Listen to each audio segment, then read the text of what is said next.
নমস্কার বন্ধুরা, আমার চ্যানেলে সকলকে স্বাগত।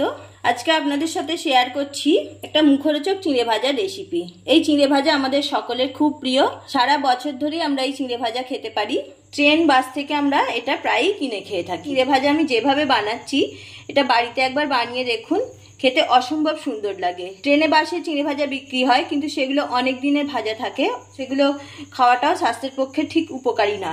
এইভাবে বাড়িতে বানিয়ে যদি আমরা খাই, কিংবা বাচ্চাদেরও বানিয়ে দিই, টিফিনেও দিতে পারেন, কিংবা সন্ধ্যেবেলা চায়ের সাথেও ভীষণ ভালো লাগে। আর এইভাবে বানালে শরীরে কোনো ক্ষতিও হয় না। এইভাবে চিঁড়ে ভাজা বানিয়ে একটা এয়ারটাইট কন্টেনারে ভরে রেখে দিলে আপনাদের যখন ইচ্ছা বার করে নিয়ে খেতে পারবেন। রেসিপি ভালো লাগলে লাইক শেয়ার করবেন। আর যে সকল বন্ধুরা নতুন, আমার চ্যানেলটা সাবস্ক্রাইব করে পাশে থাকুন। পাশে থাকা বেল আইকন প্রেস করুন। অবশ্যই কমেন্ট করে জানাতে ভুলবেন না কেমন হয়েছে রেসিপিটা।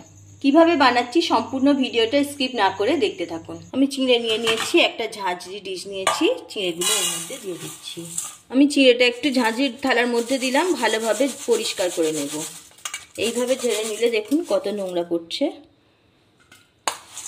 আর কিছু কিছু ধান থাকে সেগুলোও বেছে নেব। চিঁড়েগুলো ভালোভাবে চেলে পরিষ্কার করে নিয়েছি, ধানও বেছে নিয়েছি। এবার চিঁড়েগুলো আমি ভাজবো। গ্যাস অন করে আমি কড়াই বসিয়ে দিয়েছি। কড়াইতে দিয়ে দিচ্ছি একদম সামান্য তেল, মানে নামমাত্র তেল দিয়ে দিলাম। একটা খুন্তি দিয়ে তেলটা ভালোভাবে কড়ার গায়ে মাখিয়ে দিচ্ছি। আমি কিছুটা কাঁচা বাদাম নিয়েছি, বাদামটা কড়াইতে দিয়ে দিচ্ছি। প্রথমে বাদামটা ভেজে নিচ্ছি। বাদামটা ভালোভাবে ভেজে নেব। ফুটতে শুরু করেছে, বাদামটা ভাজা হয়ে এসেছে।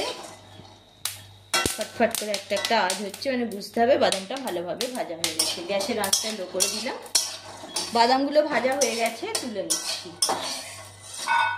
কিছুটা কারি পাতা নিয়েছি, কারি পাতাগুলো ভেজে নিচ্ছি। ওই কড়াইতেই কারি পাতাগুলো ভেজে নেব। কারি পাতাগুলো ভেজে নিয়েছি, একটু মচমচে করে ভেজে নিতে হবে। আপনারা চাইলে তেল দিয়েও ভেজে নিতে পারেন। নামিয়ে নিচ্ছি। আমি সামান্য একটু তেল কড়াইতে দিয়ে দিচ্ছি। এবার চিঁড়েগুলো ভেজে নেব। চিঁড়ে দিয়ে দিচ্ছি। এই সময় আমি একটু নুন দিয়ে দিচ্ছি। চিঁড়েটা নাড়াচাড়া করে ভেজে নিচ্ছি। দেখতেই পেলেন একটু সামান্য তেল দিয়ে আমি চিঁড়েগুলো ভাজছি। তেল না দেওয়াই বলতে পারেন। আর নুনটা যাতে চিঁড়ের মধ্যে ভালোভাবে যায় সেই জন্যই সামান্য তেলটা দিলাম। এবার চিঁড়েটা নাড়াচাড়া করে ভেজে নেব। ফ্লেমটা মিডিয়ামে রেখে আমি চিঁড়েটা ভাজছি। বেশি জোর দিয়ে ভাজবো না, তাহলে চিঁড়েটা লাল হয়ে যেতে পারে। দেখুন চিঁড়েগুলো ভাজা শুরু হয়ে গেছে, ফুলতে শুরু করেছে। এইভাবে কন্টিনিউ নাড়তে নাড়তে চিঁড়েগুলো ভাজা হয়ে যাবে। দেখতেই পাচ্ছেন চিঁড়েগুলো ভাজা হয়ে গেছে। আর একটু নাড়াচাড়া করে ভেজে নিয়ে গ্যাসটা অফ করে দেব। চিঁড়েগুলো ভালোভাবে ভাজা হয়ে গেছে, আমি গ্যাস অফ করে দিলাম।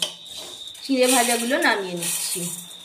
আওয়াজটা শুনে বুঝতে পারছেন, কড়া দেখুন সামান্য তেল দিয়ে চিঁড়ে ভাজা হয়ে গেল। চিঁড়েগুলো ভাজা হয়ে গেছে, নামিয়ে নিয়েছি। এবার চিঁড়ে ভাজাটার মধ্যে আমি এই বাদাম আর কারি পাতা ভেজে রেখেছিলাম সেটা দিয়ে দিচ্ছি। কারি পাতাটা একটু গুঁড়ো করে নিয়েছি। বিট নুন নিয়েছি, দিয়ে দিচ্ছি। আমি গোলমরিচের গুঁড়ো কিছুটা নিয়েছি, দিয়ে দিচ্ছি। আপনারা চাইলে শুকনো লঙ্কা ভেজে দিতে পারেন। আমি শুকনো লঙ্কা দিলাম না, কেন আমি স্বাস্থ্যসম্মতভাবে চিঁড়ে ভাজাটা বানাচ্ছি। সেই জন্যই সামান্য তেল দিয়ে ভাজলাম, দেখতেই পেলেন। সেই জন্যই আমি লঙ্কাটা দিলাম না। কিছুটা ঝুরি ভাজা নিয়েছি, দিয়ে দিচ্ছি।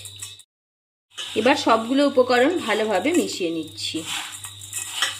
মেশানো হয়ে গেছে, একদম দোকানের মতো চিঁড়ে ভাজা রেডি হয়ে গেছে। দোকানে চিঁড়ে ভাজা তেলে ভাজা হয়, কিন্তু আমি সামান্য তেল দিয়ে চিঁড়েটা ভাজলাম, দেখতেই পেলেন। আপনারা চাইলে এর সাথে চাট মশলা মেশাতে পারেন, শুকনো লঙ্কা ভেজে গুঁড়ো করে নিয়ে মেশাতে পারেন, তাতে খেতে আরো ভালো হবে। তো এই চিঁড়ে ভাজাটাও এইভাবে বানালে খেতে কিন্তু অসম্ভব সুন্দর লাগে। বিকালবেলা বা সন্ধ্যের দিকে মুখরোচক কিছু খেতে চাইলে সব সময় তো রিচ খাওয়া দাওয়া ভালো লাগে না, সেই জন্য হালকা তেল দিয়ে সামান্য তেলে এইভাবে চিঁড়ে ভাজা বানিয়ে আপনারা খেয়ে দেখুন, খুব ভালো লাগবে।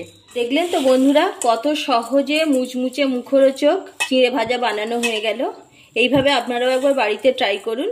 আজ এই পর্যন্ত, আবারও দেখা হচ্ছে অন্য কোনো এপিসোডে।